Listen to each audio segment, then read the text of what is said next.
Sooner or later, everyone in business faces their first real moral dilemma. And sometimes that dilemma can put their personal moral code at odds with the organization. But here's the thing, that first choice is just a gateway to thousands of more choices you'll face in your career. So making it wisely will set the tone for how you conduct yourself in life, both personally and professionally. The courage to aspire to ethical and socially responsible behavior can set you apart from peers of weaker character. Vision Spring is a charity that gives quality eyeglasses to people struggling with vision problems in some of the poorest countries in the world. Jordan Caslow became one of its founders after a pretty remarkable personal experience. I found myself in rural Mexico at a clinic where I was face to face with a 7-year-old boy who was from the School for the Blind. And after looking at him, we recognized that he wasn't blind. All he really needed was a really strong pair of eyeglasses. And I was the lucky person to put those glasses on that boy's face. And talk about a moment that changed two lives in a very profound way. It was a beautiful exchange of value in that I gave him his vision and he gave me my purpose. From that moment on, I knew I needed to do more of this. I needed to replicate that incredible, powerful moment of bringing vision to someone who didn't have it. Vision Spring is partners with Warby Parker, the ultra-stylish yet low-cost eyeglass retailer who donates a pair of glasses to Vision Spring for every pair their customers buy. Vision Spring has distributed over 1.6 million pairs of glasses since its inception.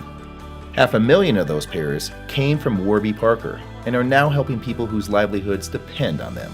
Vision is critical for work. If you can't see, you can't work.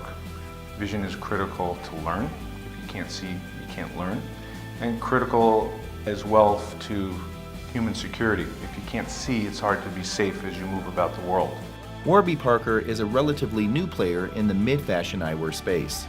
The fact that they take their name from two characters from the unpublished works of Jack Kerouac should tell you a little bit about their sense of style. Neil Blumenthal and the three founding partners of Warby Parker knew that they had a challenge on their hands because a large competitor had bought up nearly every major eyewear and eye care brand in the industry. Since there were no barriers to upstarts like Warby Parker entering that market, that competitor technically didn't have a monopoly, so they weren't breaking any laws. But the power they had built up allowed them to set prices wherever they wanted for maximum profit.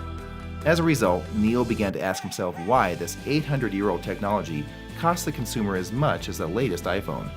The materials are expensive, the manufacturing processes are expensive, the supply chain that's created is expensive, the licensing for the brands is expensive, and as a result, a really beautiful pair of fashionable glasses that have a brand associated with it can be in the many hundreds of dollars.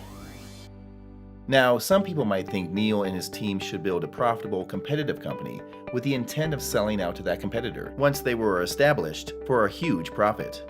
Sure, it would be legal. Companies do that sort of thing all the time, but they'd just be contributing to the imbalance in power between the manufacturer and the consumer that already existed. And that was something they just didn't feel right about doing. The management at Warby Parker realized that they wanted to be a different kind of company.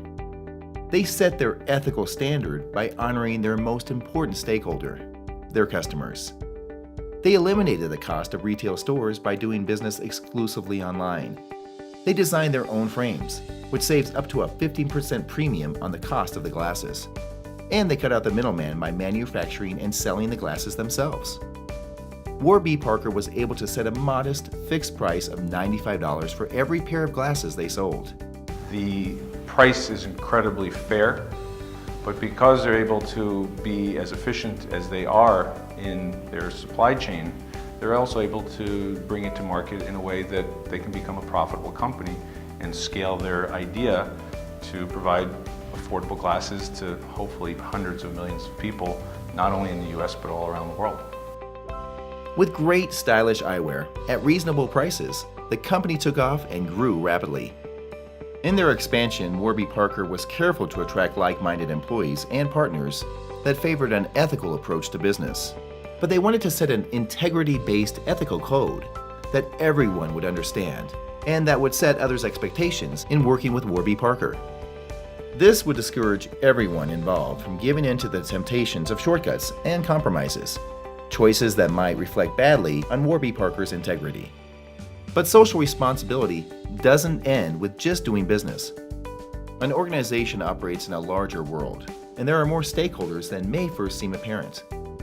Warby Parker felt it had a mission to bring affordable eyewear to the masses, which nobody needed more than poor people in developing nations. As humans, we certainly are driven by profit motive, but we also have many other deep yearnings within ourselves to make the world a better place, to help our fellow man. Companies like Warby Parker are doing a brilliant job in using their business platform not only to create profitable businesses, but also to democratize the access to vision services all around the world. It was natural then that Warby Parker should join forces with Vision Spring. To keep costs as low as possible, Warby Parker doesn't usually donate glasses outright. Instead, they pay to have quality, practical versions of their eyewear manufactured for donation. One such pair for every pair of high-end glasses they sell. Donated glasses ultimately go to the tradespersons, like machinists and carpenters, who are struggling against failing vision to maintain their livelihoods, giving them an average 35% improvement in productivity and a 20% increase in earning power. That's over $100 million of value across 36 of the world's poorest countries. Vision Spring also trains local women as entrepreneurs to sell the glasses for about $4 each. That's about a day of their customers' average pay, which is a bargain for what those workers get back in return. It's a win-win not just for those saleswomen, but for every stakeholder in their communities as well. When women have more control over resources, they tend to invest it in things that are socially positive, like better health care and education for their children, better housing environment for their family, and these things become a virtuous spiral of development. Vision Spring hopes this model will inspire other American companies to get more involved in impacting global markets at the local level. Despite all of their amazing efforts and achievements, Vision Spring estimates there are still over 700 million people worldwide that struggle to earn a living for lack of quality glasses. The folks at Warby Parker and Vision Spring believe that once you see that figure clearly, it's hard to look the other way. Vision Spring and Warby Parker Eyewear are innovating new ways to bring clear vision to impoverished third world citizens and narrowly focused first world corporate management. It's a relationship that makes a lot of organic sense, especially given the fact that Neil Blumenthal served under Jordan as a director at Vision Spring before moving on to start Warby Parker. Is bringing business from your new partnership to a charity that you used to work for ethical? Absolutely. But you were correct to ask that question.